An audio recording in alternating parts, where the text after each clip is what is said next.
साथियों नमस्कार।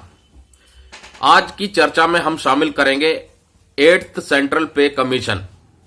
जी हां दोस्तों, आप लो मेडिकल कैटेगरी हैं या शेप 1 हैं, बहुत से सैनिकों के अंदर अनविलिंग करके या प्रीमेच्योर जाने की इच्छा जाग रही है और इस मामले के ऊपर आज पूरी तरह से चर्चा करेंगे कि क्या उनको बेनिफिट होगा और क्या उनको लॉस होगा। सबसे पहले आप शेप 1 है और प्रीमेच्योर जाना चाहते हैं और अगर आपका डिस्चार्ज ऑर्डर 31 दिसंबर 2025 तक डेट आ गई डिस्चार्ज जाने की, तो आपको 8th सेंट्रल पे कमीशन के तहत जो सैलरी में रिवीजन होना है उसका लॉस हो सकता है। क्यों? क्योंकि आप 31 दिसंबर 2025 को रिटायर हो जाएंगे और 1 जनवरी 2026 से आप पेंशन पर हो जाएंगे और ऐसे में आपके लिए जो लागू होगा वो पेंशन लागू होगी और 8th पे कमीशन के तहत जो बदलाव किया जाएगा वो आपकी पेंशन में बदलाव होगा, ना कि आपकी सैलरी में। और सैलरी में यदि कोई बदलाव नहीं होगा तो आपको पेंशनरी बेनिफिट का भी लॉस होगा। वही बात करें, लो मेडिकल कैटेगरी हैं आप और आप अनविलिंग करके जाना चाहते हैं, 31 दिसंबर 2025 तक अगर आपकी डेट आ गई तो आपके लिए भी सेम चीज है। भले ही आपको डिसेबिलिटी पेंशन मिले या ना मिले, आपको लॉस होगा ही होगा, क्योंकि आप 31 दिसंबर 2025 तक रिटायर हो चुके होंगे।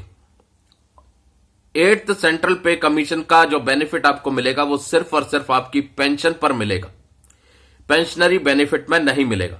अब 1 जनवरी 2026 को जो सर्विस में होंगे उनकी सैलरी में बदलाव किया जाएगा, रिवाइज होगी उनकी सैलरी और सैलरी रिवाइज होगी तो बाकी जो बेनिफिट हैं वो भी उनको मिलेंगे। अब रिटायर जाएंगे तो ग्रेचुटी का भी बेनिफिट मिलेगा और भी अन्य बेनिफिट मिलेंगे जैसे लीव इनकैशमेंट इत्यादि, और अलाउंसेस का रिवीजन तो होगा ही होगा। और अल्टीमेटली आपकी बेसिक सैलरी बढ़ेगी तो आपकी बेसिक पेंशन बढ़ेगी, डिसेबिलिटी पेंशन बढ़ेगी। तो कुल मिलाकर के अगर देखें, अगर आप लो मेडिकल कैटेगरी हैं या शेप 1 हैं, दिसंबर 2025 तक आप सर्विस में रहें और रिटायर जाएं आप 2026 में, तो आपको 8th सेंट्रल पे कमीशन का बेनिफिट मिल जाएगा, क्योंकि जो सैलरी स्ट्रक्चर में बदलाव होगा उसका लाभ आपको पूरी तरह से मिलेगा। अब सुनने में ऐसा भी आ रहा है कि 8th सेंट्रल पे कमीशन में जो फिटमेंट फैक्टर है उसमें एक अच्छी खासी बढ़ोतरी देखने को मिल सकती है। अलग अलग मीडिया रिपोर्ट्स आ रही हैं, अलग अलग खबरें आ रही हैं। कहीं पर फिटमेंट फैक्टर 2.86 की बात की जाती है तो कहीं पर फिटमेंट फैक्टर 1.92 की बात की जाती है। जो भी हो, हम एक एवरेज मान के चलते हैं कि फिटमेंट फैक्टर जो है 2 गुना हो सकता है। तो मौजूदा जो मिनिमम बेसिक पे है 7th सेंट्रल पे कमीशन के अनुसार 18,000 रुपए, अगर फिटमेंट फैक्टर 2 अप्लाई हुआ तो 36,000 उसकी मिनिमम बेसिक पे बैठेगी और उसके हिसाब से उसकी जो पेंशन की गणना है, पेंशनरी बेनिफिट की जो कैलकुलेशन है वो की जाएगी। तो अल्टीमेटली जो बेनिफिट मिलना है वो हर एक चीज में मिलेगा, सैलरी में बदलाव होने की वजह से। इसलिए अगर आप अभी अनविलिंग करके या प्रीमेच्योर जाने की सोच रहे हैं तो इस चीज का ध्यान रखें कि आपका जो डिस्चार्ज है वो 2026 में हो। 2025 में अगर डिस्चार्ज गए तो आपको 8th सेंट्रल पे कमीशन के तहत जो सैलरी स्ट्रक्चर में बदलाव का बेनिफिट मिल सकता था उससे आप वंचित रह जाएंगे। अब दोस्तों बात कर लेते हैं, लो मेडिकल कैटेगरी बंदा होता है, बहुत सी डिसेबिलिटी ऐसी होती है जिनमें डिसेबिलिटी पेंशन या डिसेबिलिटी एलिमेंट या इंपेयरमेंट रिलीफ लागू नहीं होता, जैसे कि कुछ लाइफस्टाइल डिसीजेस हैं, ब्लड प्रेशर, शुगर, कोलेस्ट्रॉल, डिस्लिपिडीमिया इत्यादि। ये लाइफस्टाइल से जुड़ी हुई बीमारियां हैं। दूसरा, कोई इंजरी ऐसी हुई है लेकिन वो एट्रीब्यूटेबल टू या एग्रावेटेड टू नहीं है तो उसमें भी आपको कोई बेनिफिट नहीं मिलेगा।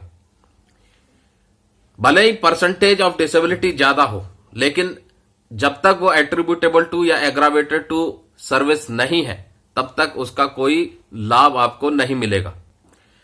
अब जो ये नया रूल आया है एंटाइटलमेंट रूल 2023 वाला, इसमें चीजें थोड़ी सख्त कर दी गई हैं और इस रूल के आने के बाद जो परसेंटेज ऑफ डिसेबिलिटी की असेसमेंट है उसमें काफी सख्ताई बरती जा रही है। इंपेयरमेंट की जो असेसमेंट है उसमें भी सख्ताई देखने को मिल रही है। अब जैसे ब्लड प्रेशर 5% तक ही दिया जा रहा है। बहुत से केसेस, बहुत कम केसेस देखने को मिल रहे हैं जो 20% से ऊपर या 20% तक रिकमेंड किए जा रहे हैं। बहुत ही कम सिचुएशन है, नहीं तो ज्यादातर 20% से कम ही है। अब दोस्तों, आप सर्विस पूरी करके जा रहे हैं और रिलीज मेडिकल बोर्ड के थ्रू आपका डिस्चार्ज हो रहा है, तो रिलीज मेडिकल बोर्ड के थ्रू दो चीजें आपको बहुत ध्यान से समझनी चाहिए कि आपकी जो डिसेबिलिटी है वो मिनिमम 20% होनी चाहिए और एट्रीब्यूटेबल टू या एग्रावेटेड टू सर्विस होनी चाहिए, तभी आपको डिसेबिलिटी एलिमेंट यानी इंपेयरमेंट रिलीफ का बेनिफिट मिलेगा या कैपिटलाइज्ड इंपेयरमेंट रिलीफ का जो बेनिफिट है वो मिलेगा। लेकिन अगर आप इनवैलिड मेडिकल बोर्ड जा रहे हैं तो डिसेबिलिटी भले ही आपकी 5% है, लेकिन वो एट्रीब्यूटेबल टू या एग्रावेटेड टू है, तो उसमें आपको डिसेबिलिटी एलिमेंट यानी इंपेयरमेंट रिलीफ का बेनिफिट मिल सकता है। क्योंकि सुप्रीम कोर्ट की जो गाइडलाइंस थी उसके मुताबिक अगर कोई बंदा इनवैलिड आउट किया जाता है और वो एट्रीब्यूटेबल टू है तो भले ही उसकी वो 5% डिसेबिलिटी है वो 20% मानी जाएगी और ब्रॉड बैंडिंग अप्लाई की जाएगी। 20% का मतलब यानी वो 50% तक एप्लीकेबल हो जाएगी। तो ऐसे में उसको जो डिसेबिलिटी एलिमेंट यानी इंपेयरमेंट रिलीफ का बेनिफिट उसको मिल जाएगा। तो इनवैलिड मेडिकल बोर्ड की शर्तें अलग हैं और रिलीज मेडिकल बोर्ड की शर्तें अलग हैं।